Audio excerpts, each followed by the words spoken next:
girls and boys. Chapter 8, please. Chapter 8. Huh? Mixed miracles. Mixed miracle. Oh my gosh.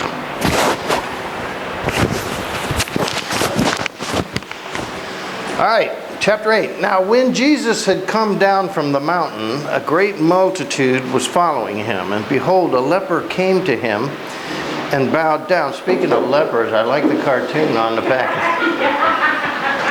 Thanks, Ron. I was thinking the same thing. What a coincidence. On the back of the bulletin. I'm not going to tell you. You just got to see it for yourself.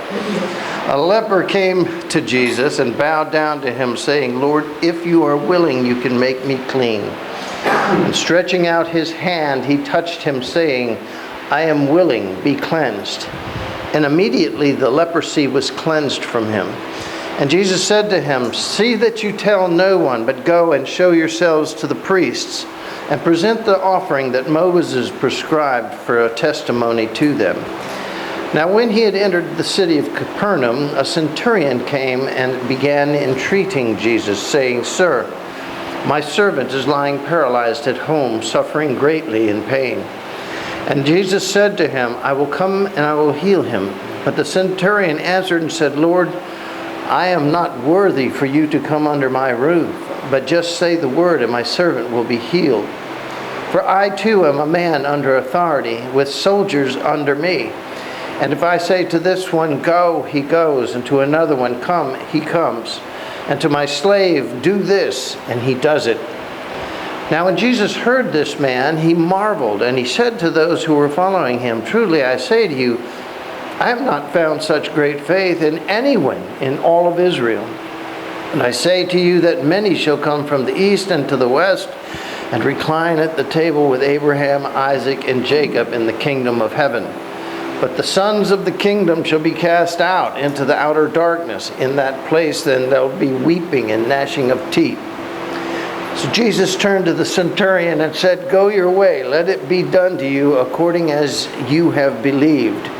And the servant was healed that very hour. Now when Jesus had come to Peter's home, he saw his mother-in-law was lying sick in bed with a fever. And he touched her hand, and the fever left her immediately.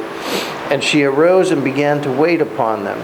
And when evening had come, they brought to Jesus many who were demon-possessed, and he cast out the spirits with a single word and healed all who were ill, in order that that which was spoken through Isaiah the prophet might be fulfilled, that he himself took our infirmities and carried away our diseases. Now when Jesus saw a crowd around him, he gave the order, let us depart to the other side. And a certain scribe came to him and said, Teacher, I will follow you wherever you go. And Jesus said to him, the foxes have holes and the birds have nests, but the Son of Man has nowhere to lay his head. And another disciple said to him, Lord, let me first go and permit me to bury my father. And Jesus said to him, follow me. Let the dead bury their own dead. And when he got into the boat, his disciples followed him. And behold, there arose a great storm in the sea, so that the boat was covered with waves. But Jesus himself had fallen asleep. And they came to him and woke him, saying, Lord, save us, we are perishing. And Jesus said to them, why are you so timid, you men of little faith? Then he arose and rebuked the winds and the sea, and it became perfectly calm. And the men started marveling, saying, what kind of man is this, that even the wind and the sea obeys him? Now when he had come to the other side, into the country of the Gerasenes, 2 men were demon-possessed, met him, and they were coming out of the tomb, so they were exceedingly violent, such that no one could pass by that road. And behold, they cried out, saying, what do we have to do with you, Son of God? Have you come here to torment us before our time? Now there was a great distance from the land, and where a herd of many swine were feeding. And the demons began to entreat Jesus, saying, if you are going to cast us out, then send us into that herd of swine. And Jesus said to them, begone. And they came out and they went into the swine, and behold, the whole herd rushed down the steep bank into the sea and perished in the water. And the herdsmen fled and went away to the city and reported everything, including the incidents of the demoniac. And behold, the whole city came out to meet Jesus, and when they saw him, they entreated him to depart from their region. What do you think about that? Sounds like a bunch. Huh? If the Jewish people don't eat pigs, why were the herdsmen herding pigs? That's a fair question, and I have a good answer. Let me draw my Insto map of the Holy Land. You know, you've been studying with me so long, all of you should be able to do this by now. So my instant map of the Holy Land. Jesus was in Capernaum, which is right here. And he said to the boys, let us get in and go to the other side. And now he's here. He's not in the Jewish land anymore. Israel was this side of the Sea of Galilee. This is what today we call the Golan Heights, or Syria, modern day Syria. And this is what Israel has been fighting over with Syria since the dawn of time.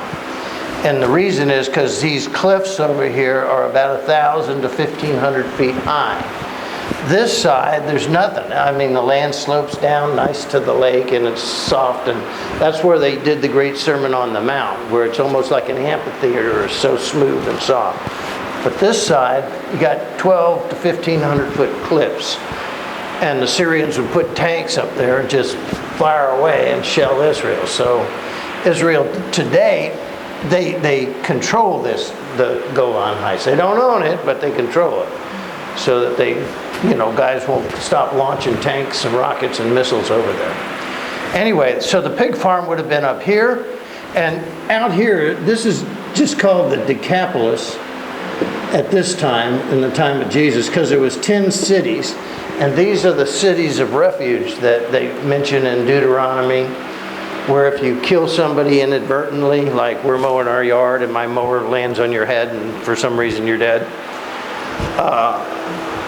I could be put to death for murder, but it wasn't, I didn't intend to kill her. It was an accident, it was going so fast it flew up and then landed on her. Well, the law was I could no longer stay in Israel, but I could flee to one of the Decapolis cities, or the cities of refuge is how they referred to them. So, and this is all desert, Syria, it's pretty wilderness and wild. So you could go out here and then live the rest of your life. You could never come back to Israel. Otherwise you would be accused of murder. So that was the Lord's mercy. If you did something and it was an accident, you're chopping wood and the head of the axe came off and into your neighbor's head, and he died, then you'd leave your home and go to one of these. So we had wine and swine. Wine and swine. But this area, anything on this side was not Jew, okay? All right, what do you think about this chapter? What strikes you with it, impresses you with it? He's very compassionate. You're in the ballpark. Let's get you on base. Say it better. Very compassionate. Now remember, he just came off the Sermon on the Mount right here in Capernaum. Hundreds of people sitting up on the banks on the shore, and he's down there, got on a little boat, pushed offshore a bit, so he had a speaking stage, and he's talking all about blessed are these and blessed are those, and talking all about the promises of God and all that stuff. The inclusion that Matthew says, everybody should be included. Remember we went through this last few weeks? Okay, he comes over here, and we have a number of different stories here. He does a couple of things before he leaves. That was the last thing when he went across the lake. But first a leper came to him, and then a centurion, and we get that story. And then a scribe and a couple other holy guys came and said, I'll follow you, and just let me go bury my father first. And Jesus deals with that. And then he says, let's get out of here. He gets in the boat. The sea starts raging, and he calms it with a single word. Even those guys in the boat were going, whoa, who controls the weather like that? And they finally get to the demoniacs. Now, Matthew doesn't do as good a job on this as Luke does. Luke does a much better job of the demoniac story, but basically it must have happened because 2 or 3 of them are reporting it. So there's compassion, but what else? Say it better. Inclusion. Yes, there is inclusion, but say it even better than that. You're in the ballpark, you're on deck, but nobody's on base. You're seeing evidence of what he can do. Because after the criminal denouncement, You know, the teaching. all of that is right. All of that is right. I'm not going to argue with you. However,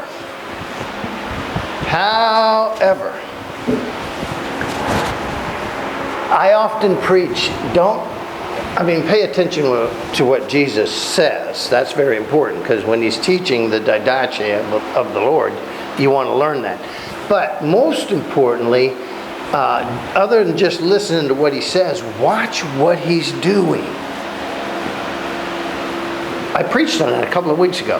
Not what would Jesus do, but what did Jesus do? Now look at this chapter in terms of what did Jesus do. First of all, he healed a leper, right? And the leper asked a question. What was the question? If you will. Huh? If you will. If you are willing. Wow. That's kind of like if I'm good enough, or if you have the time, or if, I'm not too nasty, or if I'm not too raggedy, you might give me a break here. Leprosy was a death sentence in that day and age. And everybody knew it. And what did Jesus do? I'm willing. Did he know the guy? We can't say he knew the guy. Well, the guy knew him and probably heard that he's healing everybody else. I wonder, I've got no chance with leprosy. I am going to die. And not nicely either. Leprosy is a horrible death. So he comes to Jesus and says, if you are willing. Well, that's kind of like this guy in the back of the church, isn't it? Who came in to pray, threw himself on the floor, could barely lift his eyes to heaven and said, Lord, if there's any chance, he couldn't even lift his eyes to heaven. And Jesus said, which man left that church healed? See, the problem with the miracles of Jesus is that's what we focus on. We don't focus on who Jesus is healing. This is a leper. He had no chance, no choice. It's a horrible disease. It kills you horribly. And in that day and age, even in this day and age, there's not a lot we can do with it. So he comes to Jesus and he asks the question that every one of us really asks in our heart when we get in trouble. And what's that? Would God be willing to heal me? Would God be willing to work with me? Would God care about me? This is a leper who was, talk about an outcast, he wasn't even allowed to come into the city. The law was if a leper comes in, he has to proclaim, I am unclean, I am unclean. And he had to stay 100 yards away from everybody, and if he didn't, the people were permitted to stone him to death. Pick up rocks and kill the man. The next guy that comes to him is what? He's an enemy. He's an enemy. He's one of the guys oppressing the Jews. He's one of the guys that, they're poor and starving to death and beat up and persecuted and thrown in prison because of these guys. And the only reason these guys get to do that is because they have armies that are bigger than us. This guy comes and he says, I have a servant that I truly love. He's a good man. He's been with me a long time. And if you could heal him, that'd be great. But what does he say to him? Jesus says, sure, let's go heal him. What does he say? I am not worthy to have you come under my roof. Well, that's kind of like saying, if you're willing, because I know I'm not deserving of it, Well, he said the same thing, just a different rhetoric. I'm not worthy to have you come under my roof. However, I believe that if you say the word, it'll happen. And of course, Jesus marvels with that going, what did you say? I am not worthy to have any blessing or consideration from you, Lord, but if you're willing, I know it can be done. Really? Well, you're half right. You're half right. I can get it done even at a distance. But the you're not worthy thing, that concerns me. The if you're willing thing, that concerns me, says the Lord. I'm not just here to show off miracles and to show off my supernatural strength and power. I'm here to tell you what? That God is willing.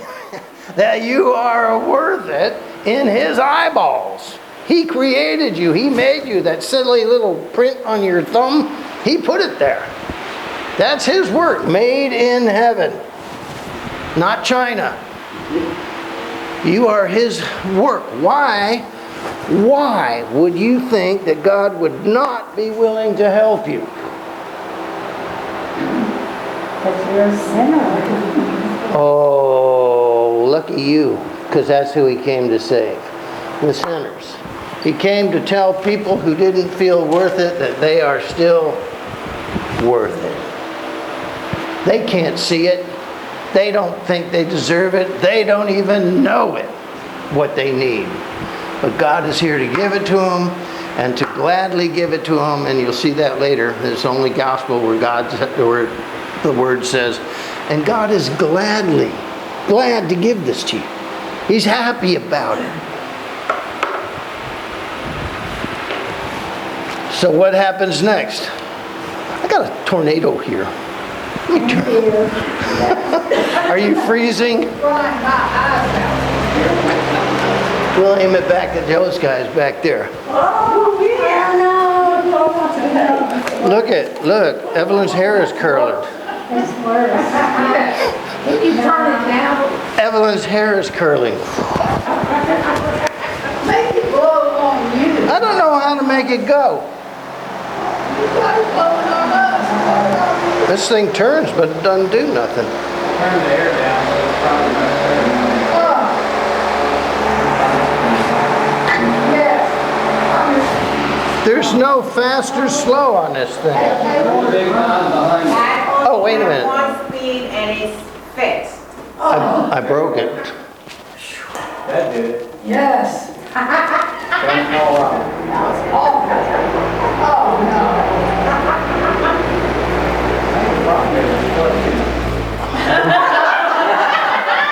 I was getting ready to go take care of that. Okay, you're no longer worth it in God's eyes. Like the old bumper sticker. Jesus loves you, but to me, you're still a pain in the... All right. So, after the leper, are you willing? After the centurion, I am not worthy. Who do we see next? Peter's mother-in-law. Jesus didn't even bother to ask her. He just walked in and said, get up, make lunch. Basically, we're hungry, I don't have time for this, your idiot son is whom I'm trying to teach, get up. After that, he says, let's go, follow me, and everybody says, yeah, I'll follow you, I'll follow you. He says, really? Yeah, let me go see where you live. I don't have anywhere to live. I don't consider those kinds of things necessary. I'm here to do the will of my Father, to make straight the crooked ways that you guys have screwed up. I'm here to reestablish the kingdom of heaven and to teach you somehow through all of that nonsense you call knowledge that God still loves you regardless of your state, current state or condition or circumstance. And that God is able to take care of anything. Paul would later write, with God, there is nothing impossible with God. Nothing. So why do you even think Well, it's not the impossibility or strength of God that's in question. What it is, do I deserve it enough to ask for it? Or worse, do I believe that he would do it for me? Well, who's writing this book? Matthew. Outcast. If anybody didn't deserve anything, who would it be? Matthew. Matthew. And he's writing about, we're looking at God all wrong. Yes, he's a great God. He's a mighty God. He can do anything he wants, but I don't think he'll do it for me. Nothing, I believe that nothing saddens the Lord more than that statement or a statement like it. I do believe in God. I just don't think he'll do it for me. Why? Jesus said, as I love you, love one another. And he said, you will not give even a little cup of water to a thirsty child that will go unnoticed in the kingdom of heaven. Everything you think, do, and say, God already knows about it. Every circumstance you could possibly get in, God knows about it. He's just waiting to see how long you're going to go in this misery until you finally at least consider, maybe I ought to go to God. There was a ferry that sank off England. A ferry that sank in the North Atlantic. It was going to Ireland. And there was a couple of hundred people on board. This was about 10 or 12 years ago. What we didn't know then was there was about 139 Salvation Army guys on that ferry. And every single one of them took off their life jackets and gave them to the people, the rabble people that were just on board. They didn't know them. And one man said, why are you giving up your life jacket? And you know what he said? Because I can die better than you. I can die better than you. I'm ready to die. I'm in the hands of my Lord. But you might need a little longer, a few more years to get to know that. Well, that's a hell of a sacrifice. I'm ready. I can die better than you. Take my jacket. And they finally did rescue a bunch of people that had jackets to rest, the cold North Atlantic. It's a horrible place to go down. It's where the Titanic went down. And the hypothermia will kill you in 2.5 minutes, 3 minutes. If you ain't got something floating you around, you may pass out, but if you're floating around on that, at least somebody can try and save you. 139 Salvation Army officers died on that boat that day. Not one of them survived. Not one of them was found with a life jacket on. I think God feels about us the same way. Here, Margot, take this. I can die better than you. That's what Jesus is teaching them. You are worth it. God wants you to have the opportunity to save and to love him. And I don't want that time to end now. So take my life jacket. And that's what he's saying. Am I willing? Of course I'm willing. Are you worthy? Of course you're worthy in God's eyes. Maybe not in yours. Can you survive this? Yes, you can. And God wants you to survive this. The only one that doesn't know it is you. Oh yeah, well, how far will he go? Well, he can stop storms. That's unimportant. God made the whole earth. He could start a storm too. Start him. That's not why he's here. He's not a weatherman. Well, how far will he go? Let me tell you how far he will go. This is one of my favorite stories in the Bible. Jesus is here in nice, sweet, wonderful Jewish Capernaum. And he said, let's go to the other side. Into the land that's not Jew. That should have been the first flag. Let's go to the land that's not Jewish. Well, no Jew went into the land that wasn't Jewish. That made you unclean. You couldn't worship. You couldn't take the sacraments. You couldn't go to Passover. You couldn't go to temple. You stay in Israel. So he says, let's go over here. Then he goes to a demoniac. A man possessed of not God's spirits, but of evil spirits that dwell in the earth. And then, we don't get all that in Matthew, but in Luke you can get the whole story. Then he goes into a graveyard. And what's wrong with that? Well, the Jews said, you stay away from them. That's why they used to paint them white, whitewash tombs. You stay away from them because if you go into one, then you are made again unclean, unworthy of God. And if you die in an unworthy state, you go to hell, period. So Jesus comes across here into the not Jewish land, meets a demoniac, goes into a graveyard where the guy lives, and they can't even chain him down. He keeps breaking around because he's too wild. And he ain't wearing nothing but a smile. That we get from Luke. He's naked. What does the law say about naked?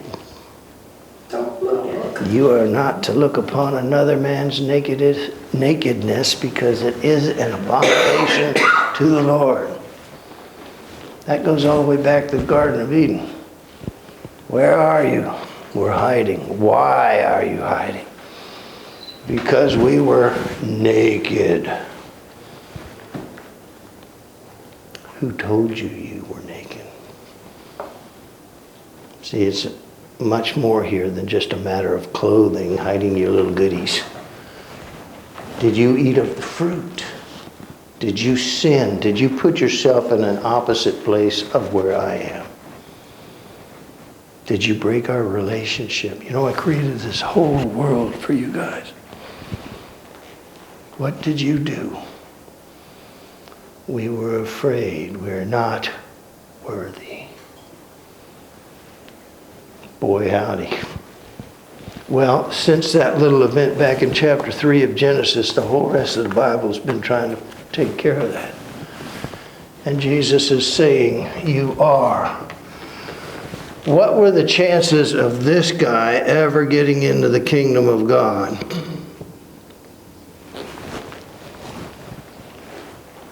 He's not a Jew. He's possessed by demon spirits. He lives in a graveyard, and the man is running around letting it all hang out, as they say. How far will Jesus go with you to prove that you're worth it? To tell you that in God's eyes you still have an incredibly divine bit of value. And He wants you to know that and know it well enough to react upon it and to come to Him and trust in Him. How far? Look at how this chapter ends. Over here we got a leper, no problem. We got a soldier, slave, no problem. We got a mother-in-law, that's a problem. But he doesn't even argue with her. He just heals her, says, that's it. And you got a storm, no problem. Finally, you get this guy. That's a problem. All this other stuff took place in Jewland. I mean, you would think if a Savior came to the Jews that He would save those, right? The soldier was a little questionable, but it wasn't a soldier. It was his slave who was probably a Jew.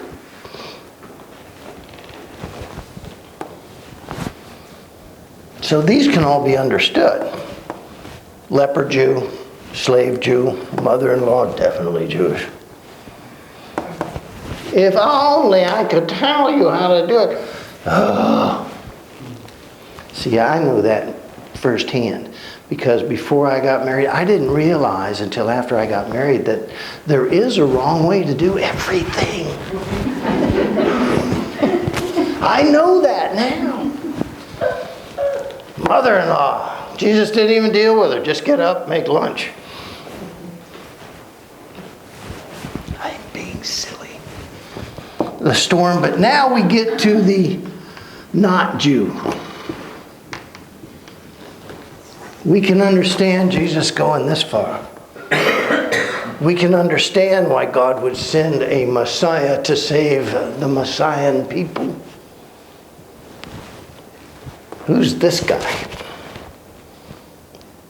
He is representing about the worst of... I mean, can you get any lower than this? Throw a bunch of feet in. And that ain't no hogwash. And yes, to the question, why were pigs in the Jewish land? Well, they weren't in the Jewish land, but God destroyed them anyway. He destroyed them anyway. Rushed down the Golan Heights, fell 1,500 feet, hit the ocean, bam! 500, 600, 800 pound pig, I don't know how big they were. Hit that water. After 1,500 feet, you're going to have bacon everywhere. Or at least ribs. Pork chops.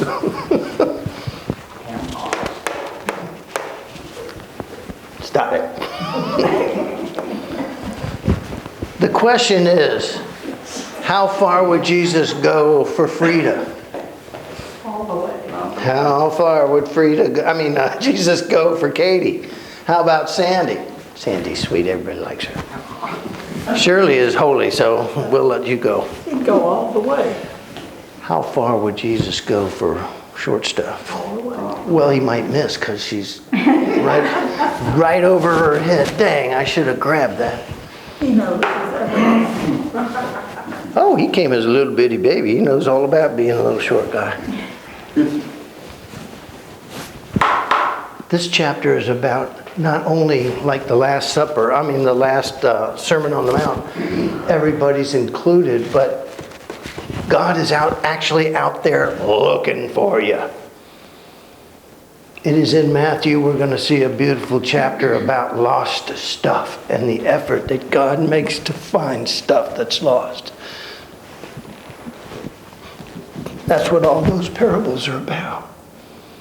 Jesus isn't here just working miracles for the sake of entertainment or sake of showing you, I'm God and you're not. He's here to say, I am willing. You are worthy. Why don't we have lunch together and talk about this? You pray, I'll listen. Go into your closet where you're not distracted from the storms of this world. Shut the door, turn off the phone, and let's talk together. That's what Jesus is talking about. Yes, you deserve to be in that prayer closet. Yes, God is there waiting for you. Yes, you're that important to Him. 365 times God says what? Don't be afraid. Come to me. If a little boy fell down and scraped his knee and his daddy was standing right here, he said, what happened, son? And you think the son would run away from him? No, he'd run straight for dad. Or mom if she's standing there. Probably mom even more. That's what God's hoping we learn. If this chapter could be labeled or put into a sermon, it would be, yes, I am, I like that, the I am, willing.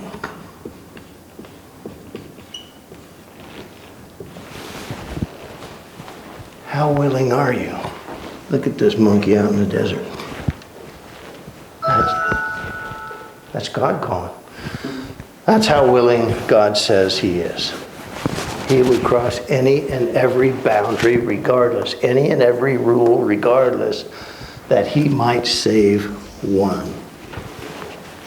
And if you're that one, be of good cheer. Because he just told you, blessed are those who are persecuted, for I shall comfort them. Blessed are those who are in travail or trial. I shall set them free. Blessed are those. Didn't he just say all that stuff in that big sermon back on the side of the lake? Then why aren't we believing it? If you're willing, Lord. I am willing. That's chapter 8, folks. Is that different from if you're willing, I believe, but when you do it, it's a little different, but just kind of. I don't know. An act and a promise, aren't they the same, or should be? An admission and a work to back it up, isn't that the same thing? Isn't faith completed by works? I believe in God. Oh yeah, prove it. Well, I'll change your tire because it's blown out, and I'll feed you this guy over here because he's starving, and I'll care for this child over here because his mom's about to kill herself. James said faith that is unable to be seen is worthless. Faith without works is dead. What if Jesus just walked around and talked about God but never did anything? He chose his miracles quite, perfectly. Remember, the leper had no chance. He was under a death sentence. That's kind of the ultimate, the extreme. You can't go any further than that. He's going to die, and a most uncomfortable, horrible death. If you're willing, that sets the whole pattern. You got a slave here. Nobody in the whole world gave a hoot, a holler, or a damn about a slave. They were less than furniture. The centurion comes to a Jewish Messiah to ask for his life. He acknowledges, oh yeah, I believe fully you can do it, but will you do it? And Jesus says, I will. Let's go say, well, I'm not worthy enough for you to come under my house. But if you say, I know it will happen. Well, there's a man who believes in God pretty strongly. He's torn between the stupid prejudices and rules of this reality and of the total power and freedom of the divine reality. So he puts himself right in the middle in a good way, unlike Pilate, who washes his hands and says, I'm done with it. This man says, I want you to come. I want you to heal him. I care about this man. But I also know I'm not worthy to have you. And everything about our culture and law and everything else says that. Jesus said, go your way. Your faith. Such faith I have not seen in all of Israel. Well, wait a minute. Aren't they the chosen people, the people of faith? And he's talking to a Roman people. How far will you go? The mother-in-law, that's an enigma. I mean, this is the one time Jesus completed the mission, healed the lady, but didn't talk about it. Nobody asked him to either. Nobody asked him to. She didn't say anything. He just said, get up, make lunch. She believed in him. I guess. I'm sure she and her son Peter talked about it. She didn't need all of. I don't know. I'm just thinking that this is what he's focusing on. People with no chance in hell of getting anything. Boom. You would expect him to heal Peter's mom, right? Or mother-in-law in this case. Not these two. Then they get in a boat and boom, the storm. Why the storm? Why not? There's storms on that lake all the time. Nobody's ever stopped one. These guys were fishermen, a bunch of them, 4 of them. They were fishermen. Don't think they've ever gotten a storm out on the lake before? I mean, that was their sole fishing spot. He stops it. Jesus, I love it that Jesus is asleep. Well, he'd been talking forever. He'd been healing forever. His man's worn out. Let's give him a 15-minute government break. Give him an iced tea and let him rest a little bit. He's asleep. That's when the storm rises. Boy, you could do some metaphors there, can't you? When the light goes out, the darkness rushes in. Listen to me now. I walk with you now, and we walk in the light. Soon that light will go out, and you will walk in the darkness. Because it will rush in. This world hates a vacuum. You can't have a vacuum here. Because something will rush into that place that's void.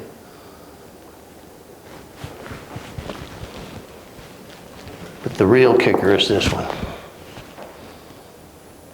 That man doesn't only not deserve anything that God has to give, but he's not even one of us. He should be totally excluded. He's breaking all of our laws.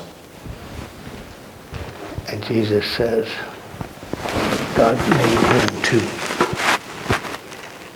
The Father made him too. And he broke that Jewish law. He broke the demoniac law. He broke the graveyard law. He broke the naked law. And last but not least, he was on a pig farm when he did it. I mean, you can't get any more un-Jew than that. Yet Jesus did them all. Now, when you ask again, I wonder if God really would care about my problem. Look at that. Chapter 8 can be summed up in one verse. Yes, I am willing. All right. Yes, I am willing. I thought you were going to say, yes, he can. Yes, he can. It's not a matter of yes, he can. I mean, we all believe that in essence. God can do anything. But is he willing to come to my house? Is he willing to come to my circumstance? I haven't set foot in church in 100 years. I haven't cared anything about God for 100 years. I haven't done this. I haven't prayed. I don't cut my hair and See, it's not about can God do it. It's will God do it. And most of all, will he do it for a guy like Matthew, whose whole life has been nasty? Absolutely. You're not going to get any nastier than Mr. Naked Man over here. He wasn't only demon possessed, he was naked. Some things you can't unsee. All right? Yes, he is willing. Every day you face another headache, he is willing. Every day you face another trial, he is willing. In fact, we're going to sing a little song today for our prayer time called Because He Lives, I Can What? Face tomorrow. Why? Because he is willing. Chapter 8, Matthew. That's it. Go away.